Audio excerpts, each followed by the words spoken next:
Ang isa sa mga kadahilanan kung bakit tayo ay narito tuwing dumarating ang araw ng linggo na tinatawag nating araw ng Panginoon ay nais natin na siya ay luwalhatiin, bigyan ng parangal.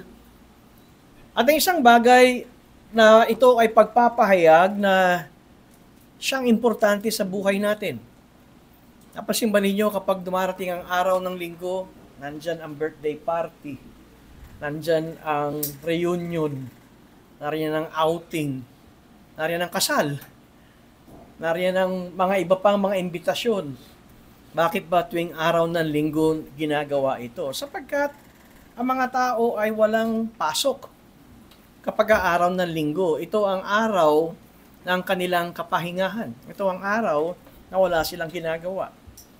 Maaring ipagliliban nila yung kanilang labaday. Minsan ito ang araw ng paglalaba ng mga tao o araw ng paglinis ng bahay. Pero pagdating sa kapag may imbitasyon, ay yan ay ililiban at pagkatapos ay pupunta roon sa okasyon na yan. Ang kadalasan ng paliwanag ay minsan lang naman yan sa buhay natin. At tayong mga anak ng Diyos ay talagang nakapako na kapag dumarating ang linggo, ay sinasabi natin, Panginoon, Ikaw ang aking sasambahin. Ako'y paparoon sa aming lugar na pinagtitipunan upang makasama ang mga anak ng Diyos para kayo ay aming luwalhatiin at sambahin. At marahil, masasabi mo na ikaw ay isang naging matapat na anak ng Diyos, matapat na mananamba sa Diyos, magmula nung ikaw ay naliwanagan sa biyaya ng Diyos. Ngunit, paano? Kung sa ganitong iyong pamumuhay, ngayon ikaw ay nakakaranas ng tila baliktad na mga pangako at pagpapala ng Diyos. Ang ibig kong sabihin ay ang nakikita at nararanasan mo ngayon ay pag-aakala at pandamdam na parang tinalikuran at nilayuan ka na ng Diyos. Ano ang iyong magiging tayo? Ikaw ba ay magiging matapat pa rin sa mga bagay na iyong sinimulan na pagpapahayag ng iyong pagmamahal sa Diyos at makikitaan ka na ang tungkulin bilang mga anak ng Diyos ay hindi pabigat, kundi ito ay kagalakan na ginagawa? Magpapatuloy ka pa rin ba sa ganitong mga pamumuhay at gawain bilang isang anak ng Diyos? At ito ang nais kong ipangaral sa ating kalagitnaan, ang kabanatang 89 ng Aklat ng Awit. Mahaba ito. Ito ay binubuo ng 51 o 52 talata. Ang pinakamahaba sa Aklat ng Awit na kabanata ay ang Psalm 119. Ang ikalawa ay ang Psalm 78. Ito ang pangatlo. Itong awit 89. Naway sabayan niyo ko sa pagbubukas ng kabanatang ito at babasahin ko ito sa wikang Tagalog. Ito ang salita ng Diyos. Awit 89. Aking aawitin ang iyong tapat na pag-ibig magpakailanman, O Panginoon. Sa pamamagitan ng aking bibig ay ipapahayag ko sa lahat ng salinlahi ang katapatan mo. Sapagkat aking sinabi, ang tapat na pag-ibig ay matatag kailanman.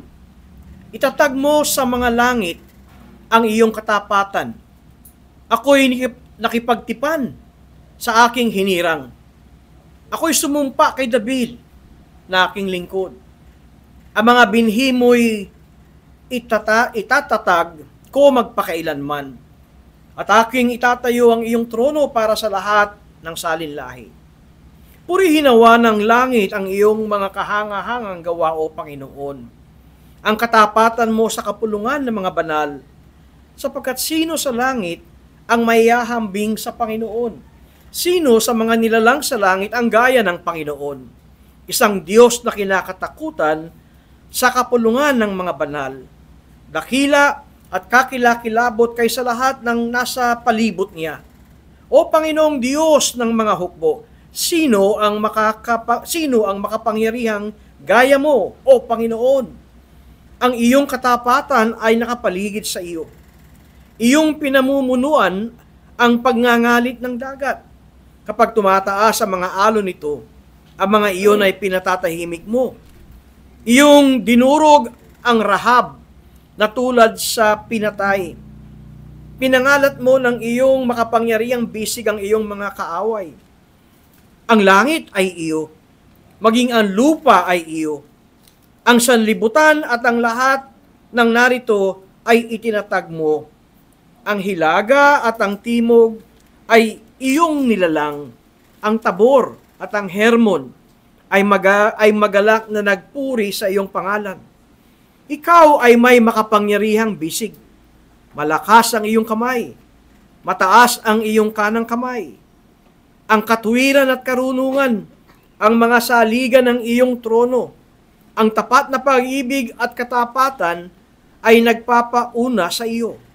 Mapalad ang bayan na nakakaalam ng mga masayang sigaw na nagsisilakad sa liwanag ng iyong mukha, O Panginoon, na nagagalak sa iyong pangalan sa buong araw at itinataas sa pamamagitan ng iyong katuwiran. Sapagkat ikaw ang kaluwalhatian ng kanilang lakas.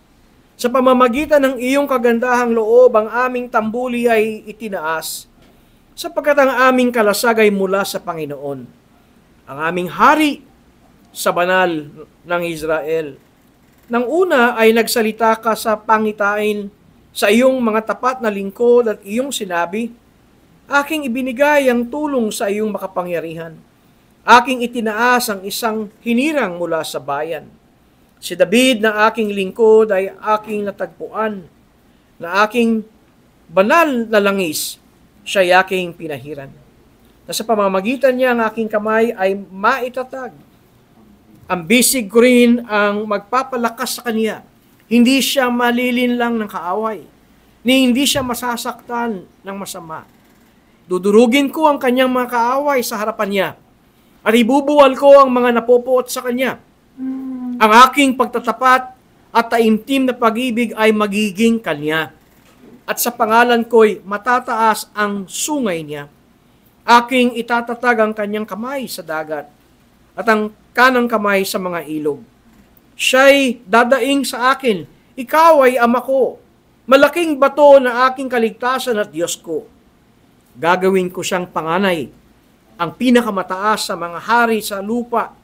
Iingatan ko para sa kanyang magpakailanman ang pag-ibig kong tapat, at ang tipan ko para sa kanya ay magiging matatag. Aking itatatag ang kanyang lahi magpakailanman, at ang kanyang trono na gaya ng mga araw ng langit.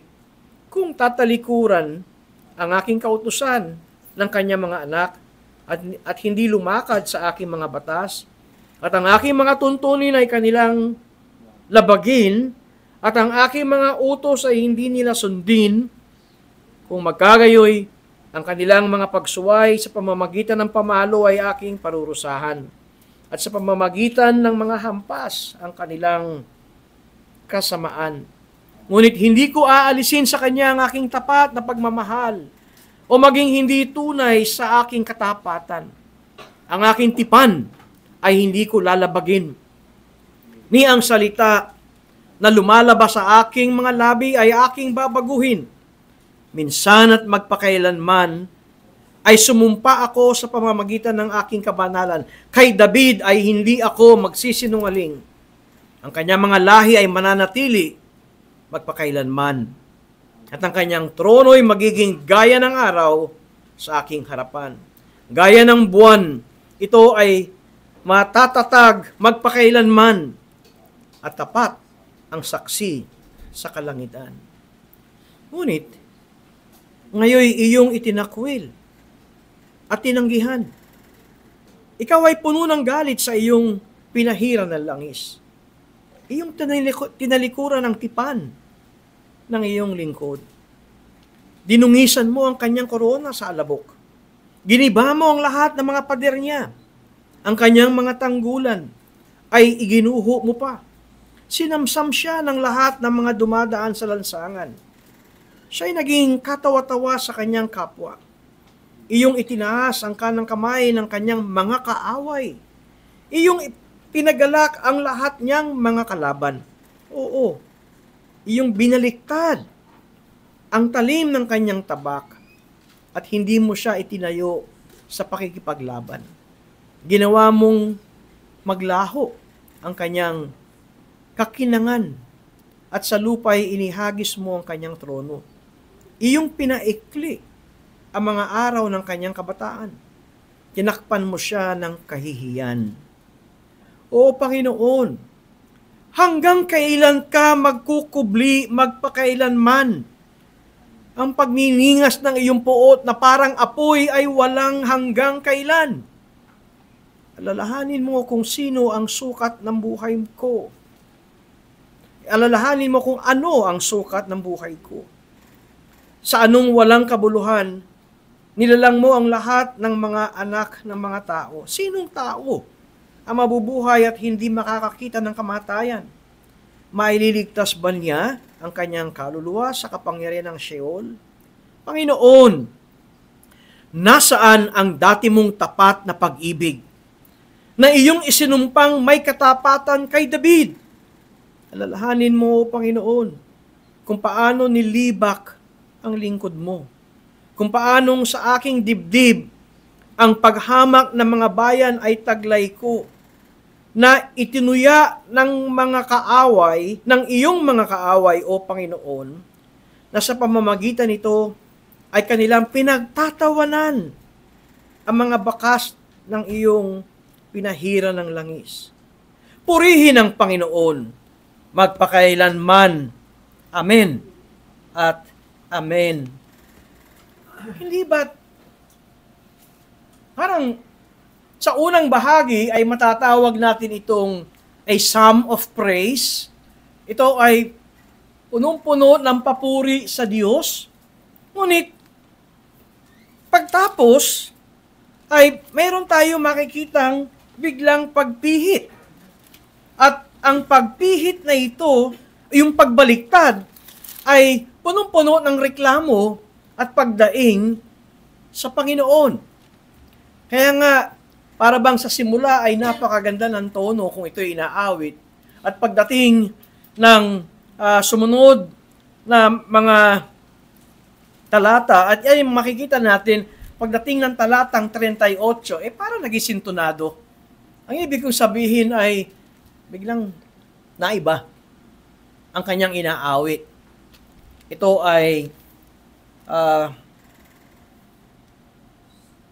puno na ng pagrireklamo.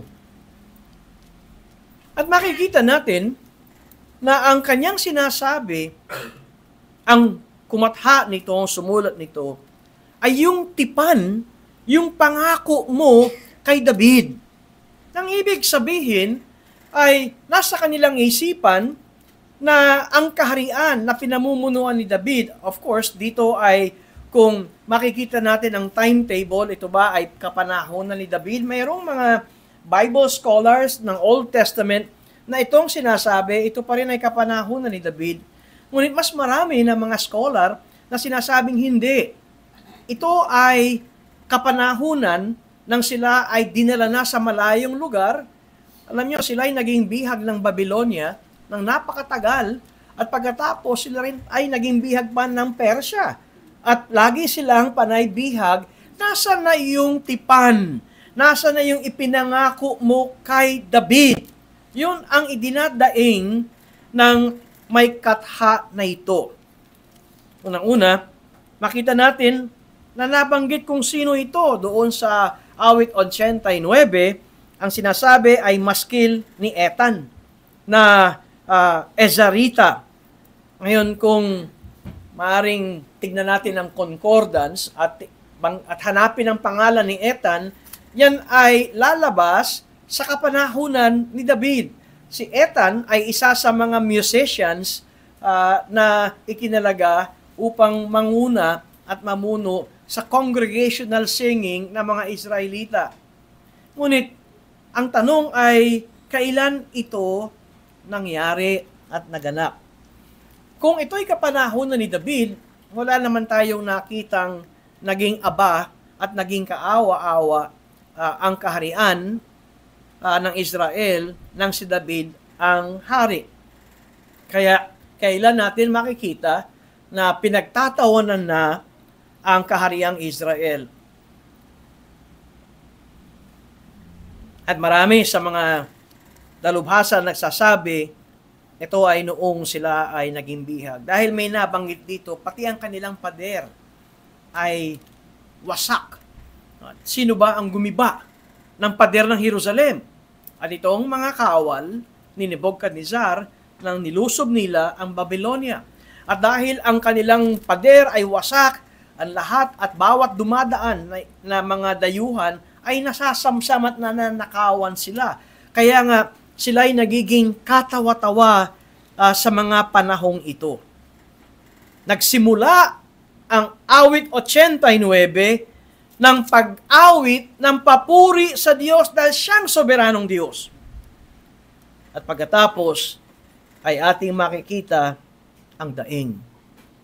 Ano ang gusto kong ilagay sa isipan natin sa awit na ito? Dahil kung susundan natin, ang may akda nito ay si Ethan. At pagkatapos ay makikita rin natin na hindi lamang niya sinasabing ako o ay mayroon siyang binabanggit na kami. Kaya maaring matawag natin, this may be a personal lament, at maaari din nating matawag na ito ay corporate o congregational na panaghoy at pag-iyak at pagtawag sa Diyos. Nabanggit ko na ito na dahil baliktad nang nangyayari na ang pangako ng Diyos ay hindi na nila nakikita, yung pangako ng Diyos kay David ay hindi na nila nakikita, kung kaya't naroon ang kanilang panaghoy. Kung ikakabit ko ito sa historical background, dahil ang nababanggit dito ay ang pangako ng Diyos kay David, ano nga ba ang ipinangako ng Diyos kay David? At ito ay mababasa natin sa 2 Kings, o 2 Samuel, pangalawang Samuel. At ito ay nagsimula sa may talatang 1 ng panahon ng kapayapaan at si David ay nasa kanyang palasyo. At babasahin ko ito sa inyo, pangalawang Samuel, kapitulo 7, 2 Samuel chapter 7, at simula ito sa talatang 1. At nangyari na ang hari ay nakatira na sa kanyang bahay, at binigyan siya ng Panginoon ng kapahingahan sa lahat niyang mga kaaway sa palibot. Sinabi ng hari kay Nathan na propeta, tingnan mo ngayon, ako'y tumira sa isang bahay na sedro, ngunit ang kaban ng Diyos ay nakatira sa loob ng mga tabing. Sabi ni David, ang ganda-ganda ng bahay ko, kaawa-awa ang kaban, o ang tinitirhan, o ang kinalalagyan ng kaban, o kapahingahan ng Diyos. O ang kaban ng Diyos. Sa verse 3, at sinabi ni Nathan sa hari, umayo ka. Gawin mo ang lahat ng nasa iyong isipan sapagkat ang Panginoon ay kasama mo. Subalit ng gabi ring iyon, ang salita ng Panginoon ay dumating kay Nathan na sinasabi, humayo ka at sabihin mo sa aking lingkod na si David. Ganito ang sabi ng Panginoon, ikaw ba ay magtatayo ng aking bahay na matitirhan? Sapagkat hindi ba ako nakakatira sa isang bahay mula ng araw na aking iahon ng mga anak ni Israel mula sa Ehipto hanggang sa araw na ito, kundi ako'y nagpapalipat-lipat sa tolda para sa aking tirahan. Sa lahat ng dako ng aking nilakarang kasama ng lahat ng mga anak ni Israel, nagsalita ba ako ng isang salita sa isamang lipi ng Israel na aking inutusan upang maging pastol ng aking bayang Israel, na nagsasabi, bakit hindi ninyo ako ipinagtayo ng isang bahay na sedro? Ngayon, ganito. Ang iyong sasabihin sa aking lingkod ni si David, ganito ang sabi ng Panginoon ng mga hukbo, kinuha kita mula sa kulungan ng tupa, sa pagsunod sa tupa, upang ikaw ay maging pinuno sa isang bayang Israel. Ako'y naging kasama mo saan ka man pumunta, at aking inihiwalay ang lahat ng iyong mga kaaway sa harap mo, at gagawin kitang isang dakilang pangalan, gaya ng pangalan ng mga dakila na nasa lupa. Pipili ako ng isang lugar para sa aking bayang Israel, at aking itatatag sila, upang sila'y manirahan sa kanilang lugar, at huwag nang gambalain pa. Hindi na sila pahihirapan pa ng mga taong malulupit na gaya ng una. Mula sa araw na ako'y humirang ng mga hukom sa aking bayang Israel, at bibigyan kita ng kapahingan sa lahat ng iyong mga kaaway. Bukod sa rito ay sinasabi sa iyo ng Panginoon na igagawa ka ng Panginoon ng isang bahay. Kapag ang iyong mga araw ay naganap na at ikaw ay matutulog na kasama ng iyong mga ninuno, aking ibabangon ng iyong binhi pagkatapos mo na magmumula sa iyong katawan, at aking itatatag ang kanyang kaharian. Siya'y magtatayo ng bahay para sa aking pangalan, at aking itatatag ang trono ng kanyang kaharian magpakailanman. Ako'y magiging kanyang ama at sila'y magiging aking anak. Kapag siya'y gumawa ng kasamaan, parurusahan ko siya ng pamalo ng mga tao at ng panghampas sa mga anak ng mga tao. Ngunit, hindi ko aalsin sa kanya ang aking tapat na pag-ibig, gaya ng aking pagkaalis nito kay Saul na aking inalis sa harap mo. At ang iyong sambahayan at ang iyong kaharian ay matitiwasay magpakailanman sa harap ko. Ang iyong trono ay matatatag magpakailanman. At talatang 17, ayon sa lahat ng mga salitang ito at ayon sa lahat ng pangitaing ito ay nagsalita si Nathan kay David. Ito ang pangako ng Diyos kay David. At ito ang idinadaing at sinasabi ng kabanatang ito ng mga awit na nasaan na ang iyong pangako kay David. Sinabi mo na hindi na kami magkakaroon ng kaaway. Sinabi mo na magkakaroon na kami ng kapayapaan. Wala nang pwede pang tumalo sa amin. At kung ang panahong ito ay panahon ng sila'y mga bilanggo, sariwang-sariwa pa sa kumatha ng awit 89 ang pagkabagsak ng Jerusalem. Nasaan Diyos? Nasaan Panginoon ang iyong pangako? Kuminsan, para bang may paglalait na itong pagbasa natin? May paglalait na ba itong taong ito nang siya ay nagrereklamo sa Diyos? Dahil niloob ng Diyos na ito ay mailagay sa Biblia, maisulat, kaya't ito ay makapagbibigay sa atin ng malaking aral. Meron ba siyang paglalait? Ang sagot ay wala. Ngunit ang makikita natin sa taong ito ay ang pagbubukas ng kanyang puso at pagsasabi at pagbibigkas sa Diyos. Hindi masama na tayo mga anak ng Diyos ay dumaing sa Kanya. At kadalasan, ganito ang nagiging natural sa atin, na kapag sobra-sobra na ang hirap ng ating pinagdadaanan at nakikita pati ang ating mga kapwa, ay di natin mapigilan na tayo'y dumaing. Ito ba'y kawalan ng pananampalataya ng mga awit na ito? Ang sagot ko ay hindi. Sapagkat ang huling talata ng awit 89 ay pagbibigay ng papuri sa Diyos. Purihin ang Panginoon magpakailan man. Amen at amen.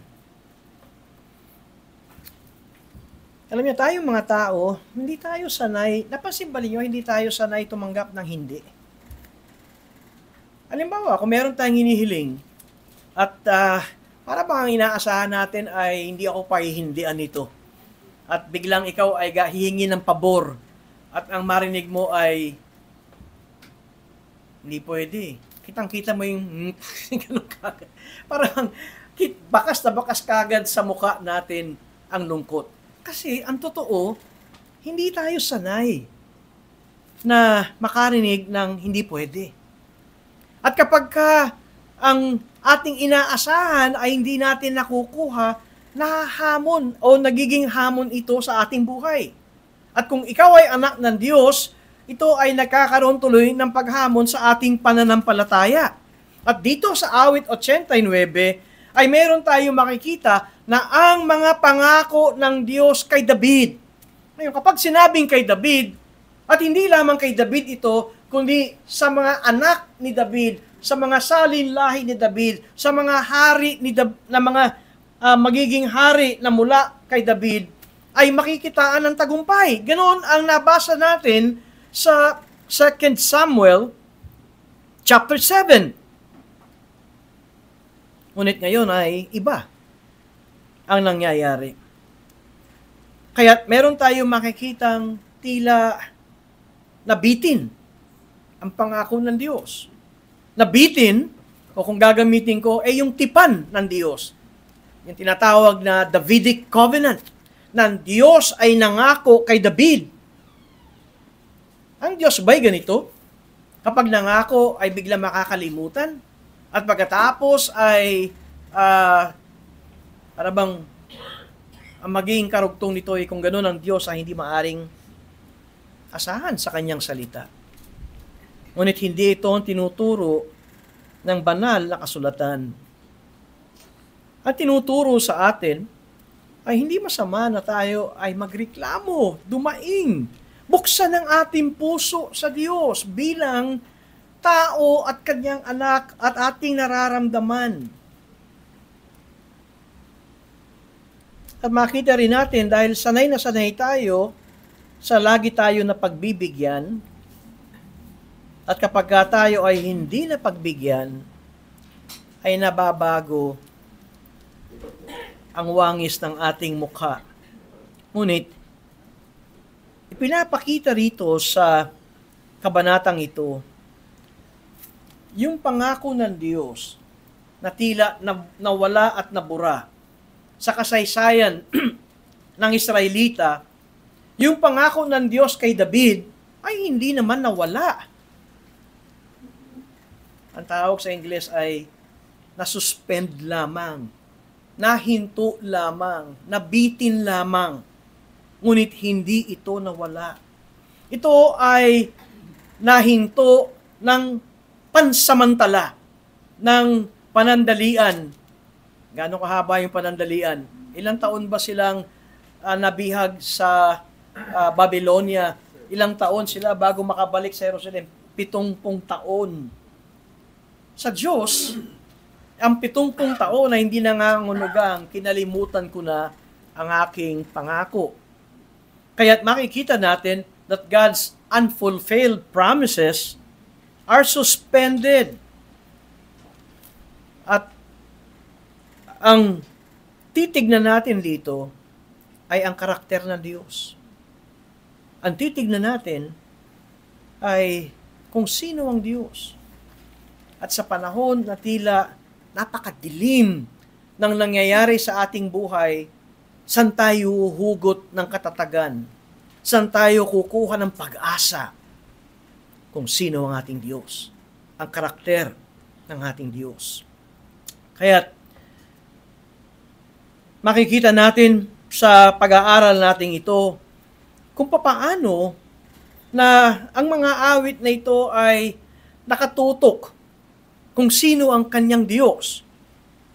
Sa may talatang 36, sinabi ng mga awit, ang kanyang mga lahi ay mananatili magpakailanman.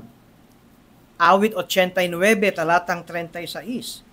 Ang kanyang mga lahi ay mananatili magpakailanman. Ang kanyang trono ay magiging gaya ng araw sa aking harapan. Gaya ng buwan, ito ay matatag, magpakailanman, at tapat ang saksi sa kalangitan. Ano nyo ginagamit ng mga awit na ito, yung tinatawag na natural revelation? Siya ay nag-oobserba, ang araw ay hindi nababago. Ang araw ay nakapirmi. Ang ibig kong sabihin, napansin ba ninyo, 24 oras ay mayroong kalahati nun ay araw at ang kalahati nun ay gabi. At ang pinakikita rito, magmula nung nilikha ng Diyos at nagkaroon ng panahon, magmula ng unang-unang araw na yun at hanggang sa ngayon, ay mayroong araw at mayroong gabi. At ginamit ng mga awit ang araw na hindi gumagalaw. At ganito rin ang pangako ng Diyos. Ang pangako ng Diyos ay nakapirmi. Ito ay matatag. Tulad ng araw. Kung kaya't ang kanyang pinangahawakan kung sino ang kanyang Diyos. At pangalawa, na gusto kong makita natin, ay nang sinabi ng mga awit na ito, ng may akda na ito sa may talatang 14, ng awit 89, ang katuwiran at katarungan, ang mga saligan ng iyong trono. Ang tapat na pag-ibig at katapatan ay nagpapauna sa iyo. Ito yung pagpapahayag ng Diyos kay Moises. Ang sinabi ni Moises, gusto kitang makita, at ang sabi ng Diyos, hindi maaari. Ngunit ipinahayag ng Diyos kung sino siya. Matandaan nyo, sa Exodus chapter 34, nandun ipinahayag ng Diyos ang kanyang pag-ibig. Nandun yung love and faithfulness. Ang pag-ibig niya ay hindi nagmamaliw. Pagdating ng talatang 49, Panginoon, nasan ang dati mong tapat na pag-ibig na iyong isinumpang may katapatan kay David? At dito, nakita natin ang kaniyang kalungkutan. Ngayon, totoo na hindi na nakaahon ang lahi ni David. Ang ibig kong sabihin, sa kasaysayan na makikita natin na maging ang kahuli-hulihan na lahi ni David ay hindi na naging katulad ni David at ang bayan ng Diyos ay naging isang makapangyarihan hanggang sa kahuli-hulihang hari na si Haring Sedekias or King Zedekiah. At ang haring ito ay ang kanyang stature ay kaawa-awa pa rin. Na siya ay pinangingibabawan ng makapangyarihang bansa. Kaya't masasabi natin na ito na ang katapusan ng dynasty ni David. Ngunit, tama nga ba na nabali ang tipan o ang pangako ng Diyos na wala ng tatayo pa na magiging isang hari na magiging makapangyarihan at luluhuran ng lahat. Ito ang nag-uudyok ngayon sa mga Israelita at sa mga naghihintay na mayroon pang luluklok na lahi ni David na hari na magiging kanilang tagapagligtas. Kaya naghihintay pa sila sa bawat anak ni David, sa bawat itinayo na hari, naroon yung kanilang excitement. Baka ito na yung magiging mayaman at maunlad ang ating bansa at pagkatapos bumagsak. At sa bawat anak ni David ay naroon ang failure. At natapos tayo sa Old Testament na wala na sa kapangyarihan ang kaharian ng Israel. Ngunit pagdating natin sa bagong tipan, unang bukas natin ng Mateo Kapitulo 1. At kapag tinignan natin ang Mateo Kapitulo 1, sinimula ni Mateo ang alin? Ang isang salinlahi. Salinlahi ng Panginoong Jesucristo. At kung makikita natin sa Mateo 1, talatang 1 hanggang sa talatang 17, at kung iahambing din natin ito sa Lucas, Kapitulo 3, talatang 25 hanggang talatang 36, ay meron tayong makikitang salinlahi ng Panginoong Jesucristo at nakakabit sa salinlahi ng Panginoong Jesucristo si David. Kaya ano ang tawag at bigkas at titulo kay Jesus nung binabasa natin ang Gospels, the Son of David. Iba nga lamang ang kaharian na dala-dala ni Jesus. Siya yung hari na hindi nakasakay sa mapandigmang kabayo. Nung pumasok si Jesus sa Jerusalem, ano ang kanyang sinasakyan? Donkey, asno. At ano ang tinuturo ni Jesus pagdating sa kanyang kaharian? Makikita natin, pagdating ng bagong tipan, ang mga may akda ng New Testament, ang kanilang sinasabing kaharian ay spiritual kingdom. Ito ay spiritual na kaharian. At ang pamumuhay at mga attitude ng mga kabilang sa kahariang ito ay makikita natin doon sa sermon ng Panginoon nung siya ay nagbigay ng sermon sa bundok, yung Beatitudes. At nung nililitis si Jesus ni Pilato, ano sinabi ni Jesus? My kingdom is not of this world.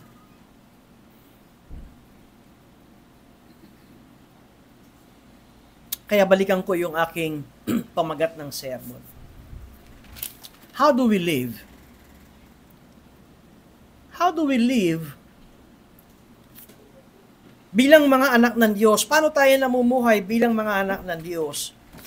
At nakikita natin ang madilim na ating karanasan. At nakikita natin, pati kapwa natin na mga anak ng Diyos ay kasama sa madidilim na mga sirkumstansya ng buhay. Paano tayo mamumuhay nito? How do we cope up? Paano tayo magkakaroon ng masustain sa bawat araw? How do we live with a God who says no? Para bang ang kanyang mga pangako ay nawalang bula? Unang-una, kung ganito ang ating kalagayan, biglang nag-about face o nag-tumbling. Diba na biglang nag-tumbling yung buhay natin na mapayapa, na may kagalakan, at biglang nag-tumbling, at ngayon ay mayroon ng lungkot, may hirap, may bigat. Kung titignan natin ang kasaysayan ng mga Israelita, kapag nakakaranas tayo ng ganito, alam niyo, magandang bagay na magkaroon tayo ng pagsusuri sa ating sarili.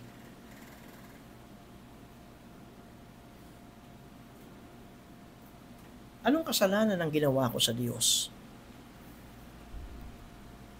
Kung kaya't nagkaganto-ganto ang aking buhay.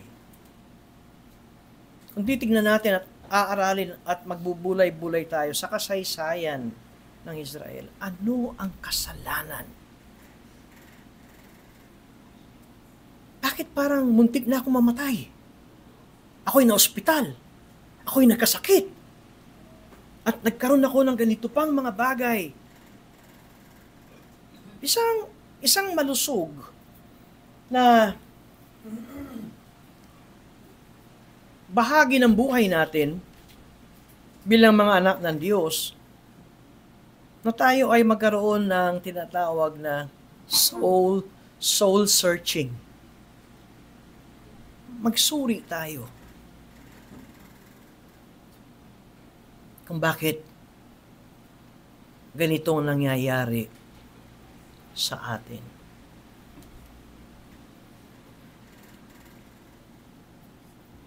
Maring wala tayong mababasa sa awit 89 na ganito ang ginawa ng may akdan na ito, pero alam natin si Ezekiel, si Zechariah ay mayroong ganitong mga sinasabi na dahil mayroon silang pagtalikod sa utos ng Diyos. At ngayon tayong nasa ilalim ng bagong tipan or new covenant, alam natin that God's grace covers our sins,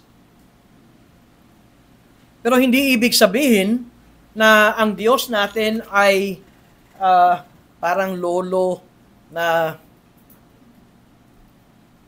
kahit na namumuhay na tayo ng taliwas at iba na ang ating direksyon ng buhay at inaasinta, iba na ang direksyon bilang anak ng Diyos ay sabihin pa rin sa atin mahal ko kayo, sige lang, tuloy mo lang yan.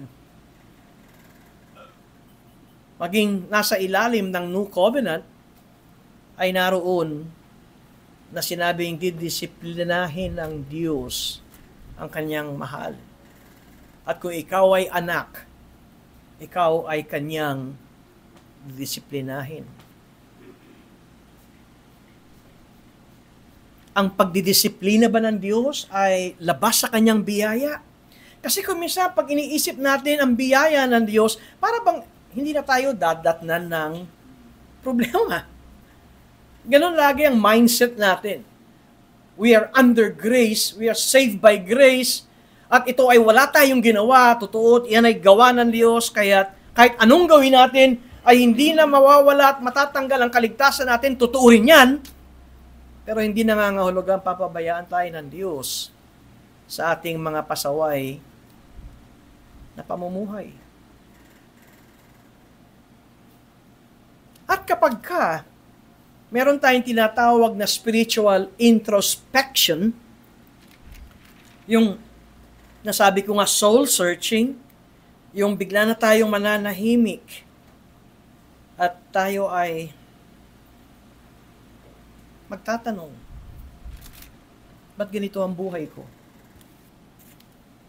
Nakita ba natin, even that is a mark of divine grace. Dahil ang mga taong walang pakialam sa buhay, alam mo sabihin lang niya, bahala. Bahala, ganyan ganyan yung buhay ko, tanggapin na natin. Pero ang isang anak ng Diyos, kapag ang nangyayari sa kanyang buhay ay ganito, anong nagawa ko? Anong nagawa ko na ako ay dumadaan ng ganito?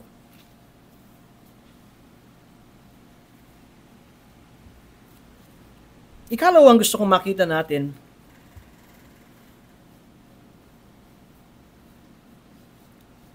kung bakit tayo ay magkakaroon ng pag-asa kahit na tayo ay nasa panahon ng kadiliman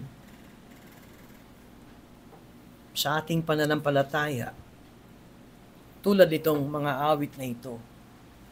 Punong-puno ng daing. Yun ang kanyang mababasa. Punong-puno siya ng daing. At pagkatapos, ay kanyang binigkas sa kahuli-huli ang talata. Purihin ang Panginoon, magpakailanman. Amen. At amen. Saan siya humugot? Ng pagbibigay ng papuri sa Panginoon. Tulad ng nabanggit ko kanina, itinulad niya ang Diyos. Tulad ng araw na nakapirmis. Tulad ng araw na hindi gumagalaw. Tulad ng araw na hindi natitinag. Ginamit din niya ang buwan sa gabi. Meaning, the sun and the moon in their unchangeable positions. At ito ang kanyang pagsasalarawan. At pagkatapos, ang self-description ng Diyos kung sino siya kay Moises. Ako'y Diyos na mahabagin. Ako'y Diyos na napakalawak ng aking awat habag at pagtitiis. God's self-description of who He is, yung tinatawag nating attributes ng Diyos, ng pag-ibig ng Diyos na hindi nagmamaliw. At dahil dito, ay matututo tayong magtiwala sa Diyos ng kanyang pangako ay panandalian lamang na hinto. Ngunit ito ay magaganap at mangyayari. Kung kaya't, alam nyo, kahit na para bang ang tingin ng mga kapitbahay natin, kasama natin sa trabaho, kamag-anak natin, tayo yung pinagtampuhan ng tadhana. Alam niyo yung ganong salita. Tingnan mo yan, magmula nung naging anak ng Diyos, mula nung na-born again, para bang pinagtampuhan ng tadhana. Ngunit ang totoong anak ng Diyos ay makagagawa pa rin umawit. The steadfast love of the Lord never ceases. For they are new every morning. New every morning. At ako'y naghihintay na isang umaga ay masasabi kong, great is thy faithfulness.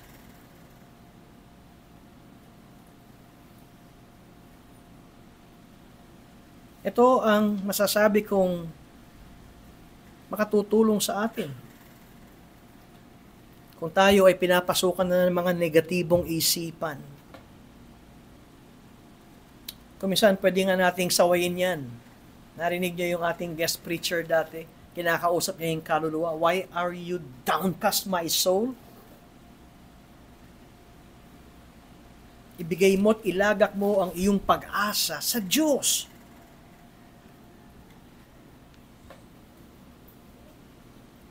Pangatlo, habang may suspension yung mga pangako ng Diyos sa atin, habang hindi natin nararanasan, nakabitin. Tandaan niyo yung sinabi ng Diyos kay Propeta Nathan, na puntahan mo si David at ito ang sabihin mo. Merong sinabi ang Diyos kay Nathan, sabihin mo sa aking lingkod. Binasa natin ang Psalm 89. Ang Panginoon ay makikita nating all capital letters, kaya ito ay masabi nating Yahweh. Ngunit, meron din tayong makikita na small letters, only capital P na Panginoon. At alam ba ninyo kung ano itong sali na ito? Yung capital L, tapos small letters, O-R-D, Lord. Yan ay Adonai sa Hebreo. At ang ibig sabihin ng Adonai, my master. Dito, ay lagi tayong mapalalahanan. O tayo ay anak ng Diyos.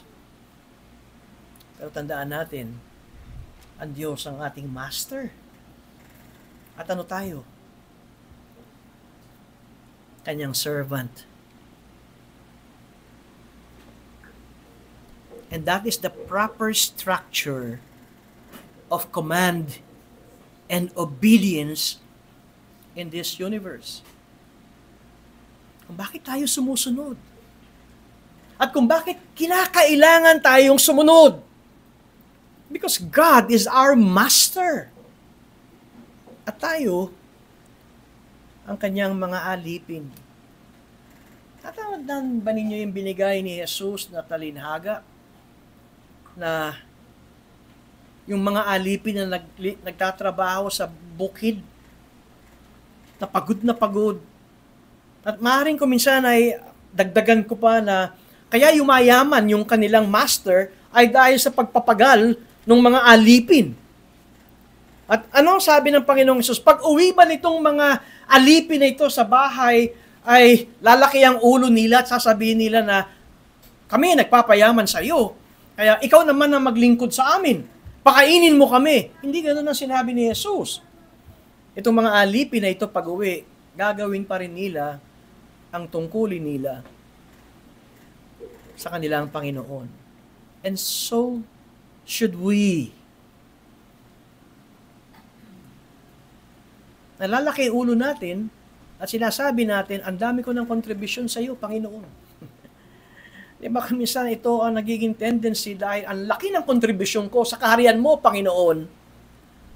Pwede ba ako mag-time out? Hinto muna ako sa aking devotion at dedication and commitment sa iyo. No.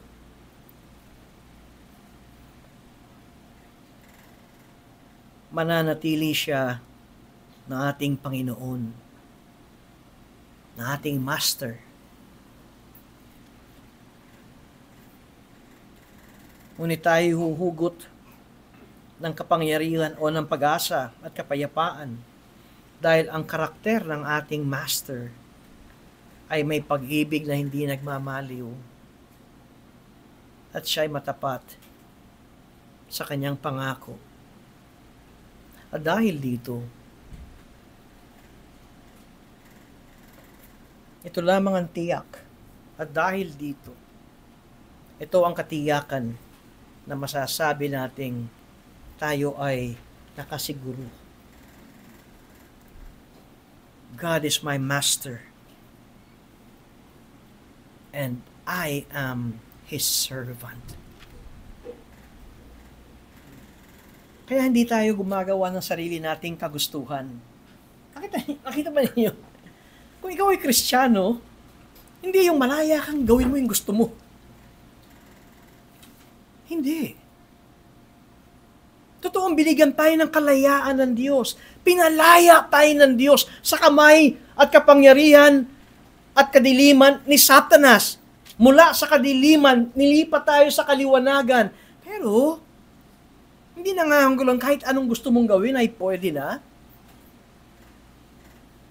Ang bawat gawa natin ay gawa ng may pag-iingat dahil mayroon tayong master.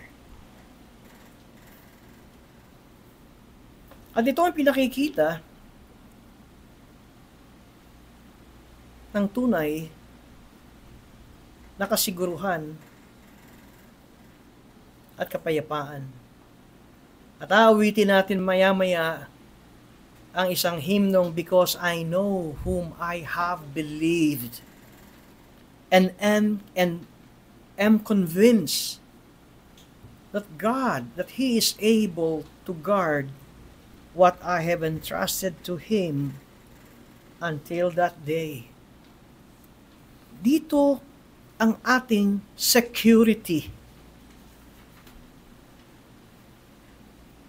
na tayo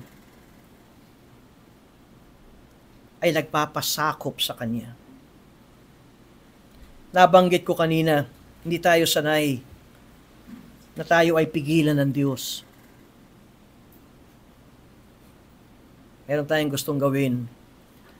Ngunit napipigilan tayo sa preaching, napipigilan tayo sa mga payo ng ating mga kapatid sa pananampalataya, pinipigilan tayo na yung direksyon mo, delikado yan. Mapapahama ka dyan? Hindi tayo sanay ng ganito. Kaya kadalasan nagpupumiglas at gagawin ang gusto. At tignan natin, ano ang bunga ng paggawa mo ng gusto mo, ng pagtalikod at paglihis sa kalooban ng ating Panginoon.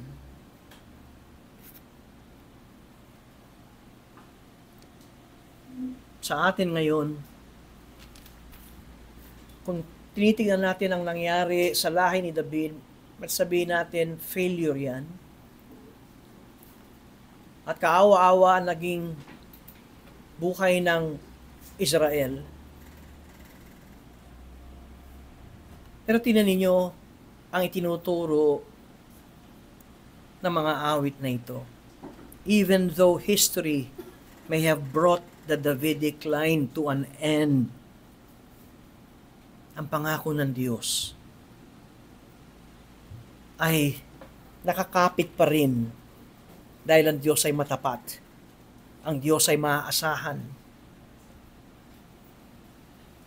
Kaya ito ang ating kalakasan. Ito ang ating katatagan. Hindi tayo sanay ng yes o hindi tayo sanay ng no. Gusto natin ay laging yes. Ngayon, ito sinabi ni Apostol Pablo nang siya'y sumulat sa mga taga-Korinto. Ang sabi niya, ang lahat ng pangako ng Diyos ay oo kay Kristo.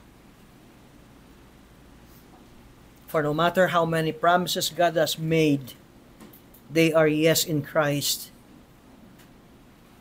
Kaya nga sa pamamagitan ni Kristo ay masabi nating Amen.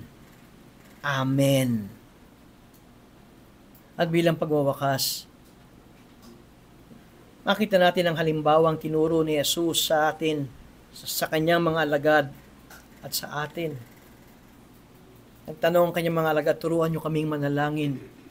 At ang sabi ni Jesus, ganito kayo manalangin, your will be done on earth as it is in heaven. Kalooban mo pa rin na masunod. Kahit minsan ang hirap.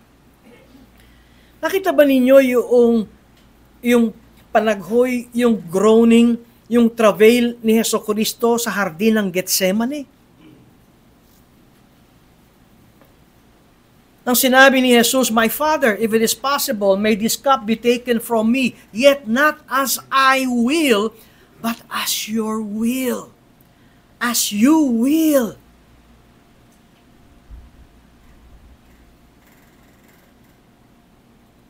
Ito ang pinakita ni Jesus. Kahit ang hirap ng kanyang haharapin.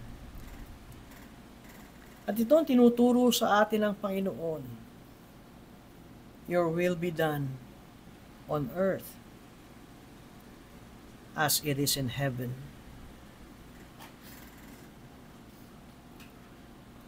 At kung ganito, ang ating saloobin, matutulad tayo sa mga awit na ito.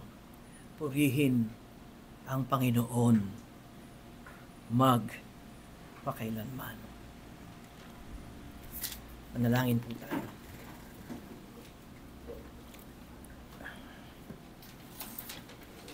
O Diyos, kami ay nagpapasalamat at naroon ang inyong pagtuturo sa amin.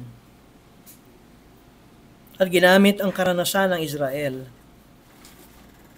na inyong tinawag na inyong bayan, tinawag na inyong asawa, pinangakuan ng inyong pag-iingat at pagmamahal. Ngunit nakaranas ng matinding pagdidisiplina ninyo.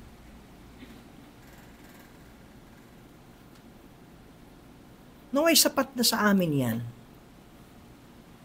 Naway maging sapat na sa amin na makita mga halimbawa na mga nangyari sa Biblia na inyong tinawag, na inyong minamahal, at nang tumalikod sa inyo, ay nakaranas ng mabigat na pamumuhay. Na wag po naming tularan ang ganitong pamumuhay.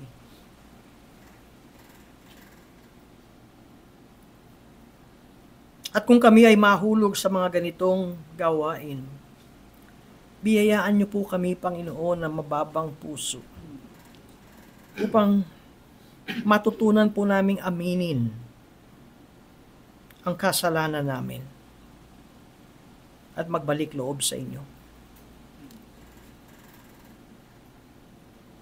At kami na inyong mga anak ay maaari at napakalaking potensyal na mahulog sa kasalanang mabibigat dahil sa pagpapabaya na kayo ang aming Panginoon at kami ang inyong lingkod. Dahil sa pagpapabaya at mas sinusunod namin ang gusto namin, ang masarap na pamumuhay at pakiramdam, kaysa ang pagpipigil at pagtitiis, dahil hindi ito ang inyong kalooban. Matuto kami sa sermon na ito. Matuto kami sa mga aming karanasan na nakita namin kung paano nyo kami tinuwid. Alam namin na mayroon kayong mga paraan ng pagtutuwid sa amin. At nawa, magkaroon kami ng ibayong pagtingin sa inyong mga utos na hindi ito mabigat, kundi ito ay magalak na masusunod namin sa tulong ng Espiritu Santo na nananahan sa amin at sa inyong pag-ibig na may katiyakan sa lahat na inyong mga hinirang tinawag at biniyayaan ng kaligtasan. Sa ngalan ni Jesus. Amen.